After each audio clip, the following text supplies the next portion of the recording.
Bros, welcome back. So, quick thoughts. I think my battery's about to die, but I was thinking, where do I live? And when I say where do I live, I mean, like where is the you? Where am I, man?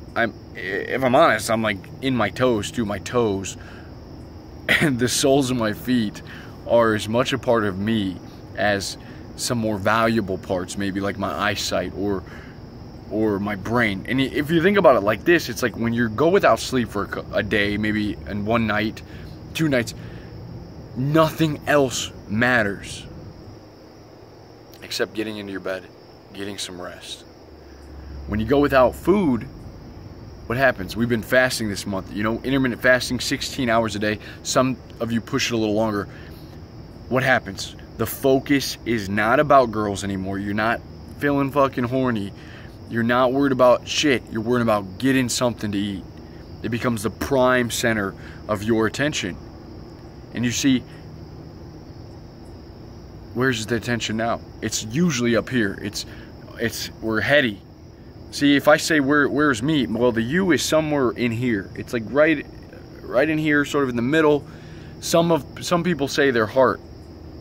I heard that the Greeks would say, where's the you? It's here. It's in the heart. It's in the gut. But as we became more advanced, more philosophical, more intelligent, it went to the head.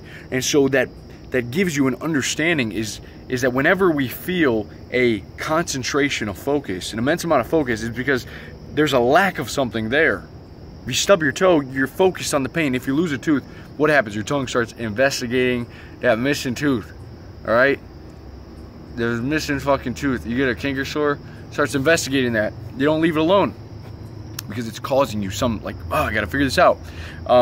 So our brains have so much to figure out, guys, because we're trying to do so much. We're trying to attain so much. And I sincerely believe that the Buddhists hit it when they said that the cessation of suffering is possible, is attainable. It's by letting go. We want so much, but it's by becoming less, by learning how to relax, that you do more, that you be more. You can sell better when you're relaxed because you've practiced. You don't lose the drive to actually practice. The practice is what gives you the skill set so that when you're in this stream of consciousness, it just comes out. When you're relaxed, it's able to flow. You're swimming, man. You're swimming in the stream. You're swimming in the stream. So, I think a problem is we don't know how to relax. It's become hard. We're always in this warrior mode, right? Warrior spirit.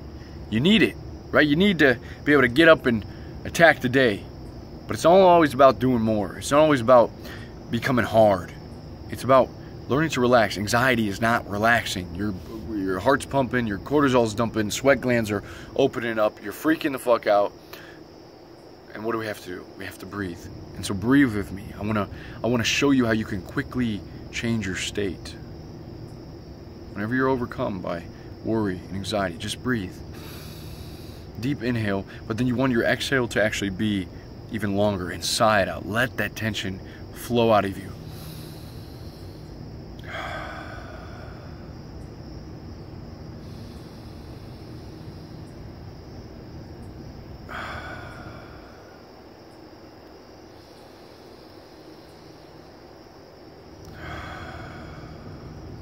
One more.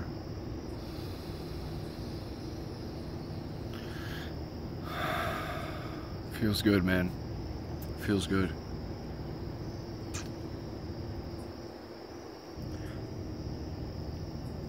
So for me, it's always been hard to do things at like a bare minimum. I think I'm prone to addiction, all right? Porn, nicotine, alcohol. I've never been alcoholic, but when I start drinking, like, I don't want to just be a little bit buzzed. I want to be fucking lit, right? So if I have a little wine, I'm like, yeah, give me another glass of wine. Let's go. If we're gonna bring it up, if we're here and we're gonna take it up just a little, why not go to the Everest? Why not go to the peak of the mountain? Because I love it. I love being elevated. It feels good. It makes doing nothing better. And so I've programmed my brain to think that happiness lies outside of being normal. I don't want to say normal, outside of being just being. And as I learn more and more and as I practice meditation, I'm realizing that there is a subtle joy.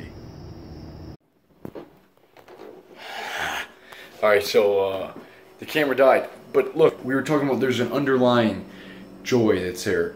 And so if there's joy there, then whatever else you do it's not necessarily adding from that joy.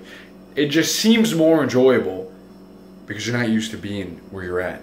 And so that cup of coffee or the pancake syrup that you're about to enjoy because you bought 100% maple syrup is going to taste better if you just taste it.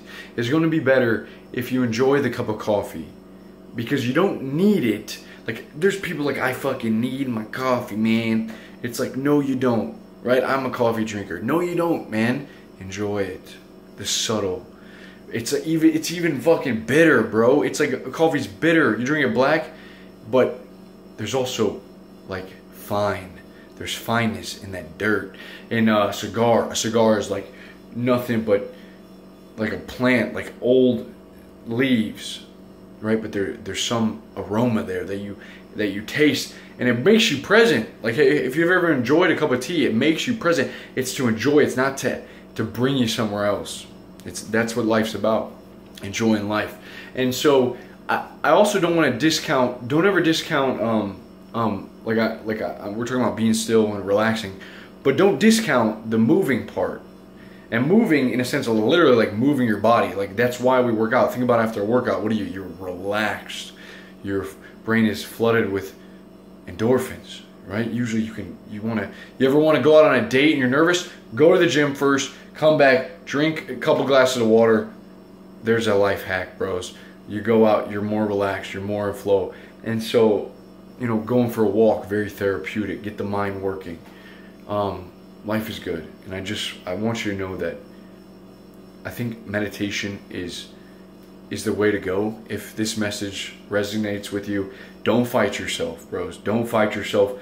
Don't become even more analytical to try to figure out what's wrong. It's just letting go, okay?